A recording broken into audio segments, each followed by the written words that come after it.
How to fix something went wrong problem on TikTok. So let's go. So first go to setting in your mobile phone. Now click on additional setting. Click on application management. Now tap on TikTok. Now first clear data. Tap on OK. Now click on force stop.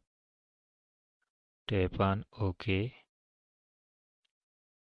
Now go back and open Play Store.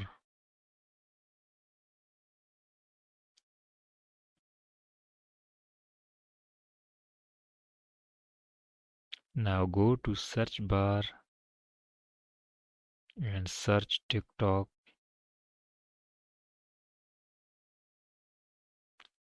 Now first update your TikTok. After updating, the problem will be fixed easily. Thanks for watching.